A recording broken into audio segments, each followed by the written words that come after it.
ওরা ছোটবেলা থেকেই প্রতিবন্ধী এবং আমার যে চাচা তিনিও প্রতিবন্ধী, ইমামতি করেন।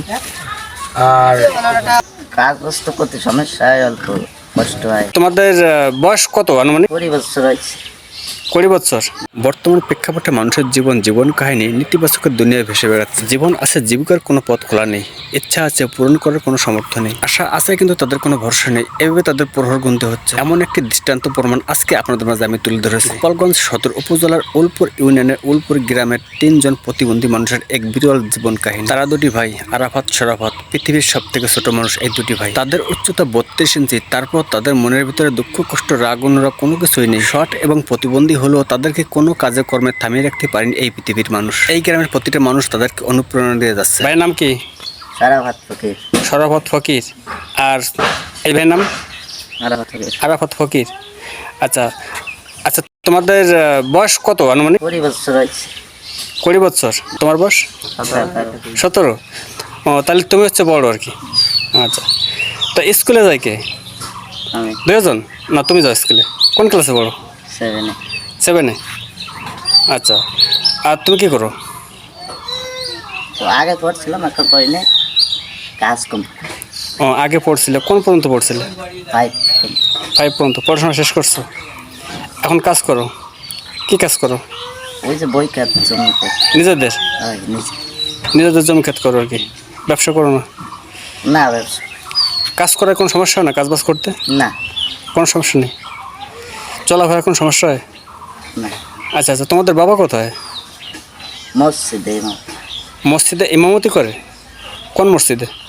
ওই গাঙ্গের। ওইখানে কি বেতনভুক্ত, মানে মাসিক বেতন দেয়? হ্যাঁ। বাড়িতে আসে প্রতিদিন? আসে, একদিন আসে না। ভবিষ্যৎ কি প্ল্যান কি, মানে অন্য কিছু করার ইচ্ছা আছে না জমিতে কাজ করতে হবে? কাগজ তো করতে সমস্যা হয়, অল্প কষ্ট হয়। খুব কষ্ট হয়? ওই কষ্ট হয় তো। আচ্ছা আচ্ছা, কি মানে কোন কাজ হলে, কোন জিনিসটা হলে ভালো থাকতে পারবা, চলতে পারবা, এরকম কোনো চাহিদা আছে কারোর প্রতি?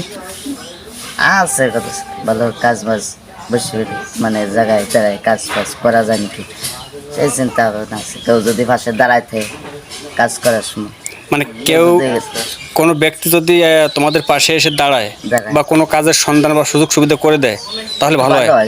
তাহলে তো ভালো হয়। কোনো আর্থিক অবস্থা দিলেও তার তো ভালো হয় আর কি। জন্ম থেকেই প্রতিবন্ধী, বাপ ইমামতি করে। আরাফাত শরাফতের আব্বা এই সংসার চালানোর মতো একমাত্র চাবিকাঠি। তিনি এক মসজিদে ইমামতি করেন, সেখান থেকে মাসিক কিছু টাকা পান, সেই টাকা দিয়ে এই সংসার চালান। এই আরাফাত শরাফত একসময় 2 ভাইতে মিলে একসঙ্গে স্কুলে যেত। অভাব অনটন পরিবেশ পরিস্থিতিতে বড় ভাই স্কুলে যাওয়া বন্ধ করল। বড় ভাই স্কুলে যাওয়া বন্ধ করলেও ছোট ভাইকে স্কুলে যাওয়ার জন্য সাপোর্ট, সুযোগ সুবিধা করে দিল। খুব ভালো মনের মানুষ, যে কোনো টাইমে ওকে ডাক দিলে পাওয়া যায়। ওদের পিছনে যদি কোনো হৃদয়মান ব্যক্তি থাকতো তাহলে মনে হয় ওরা একটু ভালো হতো। গ্রামের প্রতিটা মানুষের একটি কথা, ওরা দুটি ভাইয়ের খুবই সুন্দর একটা স্বভাব চরিত্রের মানুষ। ওরা দুটি ভাই প্রতিবন্ধী হলেও আমরা যে কোনো কাজে, যে কোনো সময় আমরা ডাক দিলে পরে ওরা সাথে সাথে চলে আসে। এই যে আরাফাত আর শরাফত, এরা 2 জন হচ্ছে আমারই চাচাতো ভাই। ওরা ছোটবেলা থেকেই প্রতিবন্ধী এবং আমার যে চাচা তিনিও প্রতিবন্ধী, ইমামতি করেন। আর এরা অত্যন্ত ভালো মানুষ। আমরা যে কোনো কাজে, যে কোনো সমস্যায় ওদের ডাকলে পাই এবং ওরাও খুব দূরে চলে আসে যে কোনো মানুষের সেবায়, যে কোনো কাজে। আর ওরা যে পড়াশোনা করতেছিল, কিন্তু আর্থিক সমস্যার কারণে ওর যে শরাফত আরাফতের যে বাবা, উনিও প্রতিবন্ধী, উনি ইমামতি করে বেশি টাকা পয়সা আর কি ইনকাম করতে পারে। তার বাবা মসজিদে ইমামতি করলেও তিনি মাঝে মাঝে বাড়িতে আসে সংসারে কিছু কিছু টুকটাক কাজ দেখাশোনার জন্য। বড় ভাই একমাত্র দায়িত্ববান। ছোট ভাইকে সকালবেলা স্কুলে পাঠিয়ে দিয়ে তানার বাড়িতে এসে নিজের কর্মস্থলে যোগদান করেছে। মানুষটি ছোট বা প্রতিবন্ধী হলেও সে সব কাজে পারদর্শী, কোনো কাজকে সে অবহেলা করে না। সংসার অভাব অভিযোগের কারণে 2টি ভাই স্কুলে ছিল, একজন এখন স্কুলে যাইতে পারে আর একজন যাইতে পারে না। ওরা নিজেদের কাজে ব্যস্ত থাকে। প্রতিবন্ধী সবার মনের ভিতরে একজন প্রিয় ব্যক্তি হয়ে উঠেছে। রোদ বৃষ্টি সব জন্য সে কাজ এইভাবে কর্মরত থাকে। অন্য সব মানুষের মতো তাদের আশা, স্বপ্ন, ইচ্ছা থাকলেও তাদের পূরণ করার কোনো সামর্থ্য নেই। তাদের ভবিষ্যৎ প্ল্যান, প্রোগ্রাম, চিন্তাধারা কি নিয়ে আছে, কি নিয়ে তারা বাঁচতে চায়। আর্থিক সমস্যার কারণে ওরা পড়াশোনাও বেশি করতে পারে নাই, কিন্তু যে শরাফত ছোট, সে পড়াশোনা করতেছে। আর বড়টা ও পড়াশোনা করতে পারে নাই, যতদূর করছে এখনও কাজ করে, কারণ ওদের সংসার টানতে খুব কষ্ট হয়। আর ওদের আরেকটা ছোট ভাই আছে, সেই ছোট ভাইটা স্বাভাবিক, ওদের মতো প্রতিবন্ধী না, স্বাভাবিক, আল্লাহ ওকে স্বাভাবিক বানাইছে। তো আমার এই ভিডিওটা আপনারা যারা দেখতেছেন, যে যেখান থেকে দেখতেছেন, সবাইকে একটা অনুরোধ করব এবং রিকোয়েস্ট করব, আপনারা কোনো হৃদয়বান ব্যক্তি যদি থাকেন, ওদের পাশে দাঁড়ান, তাহলে আমি মনে করি ওদের জীবনযাপনটা আমাদের মতোই ভালোভাবে চলতে পারে। আপনারা যারা ভিডিও যেখান থেকে দেখছেন, যদি পারেন ওদের জন্য সহযোগিতা করবেন।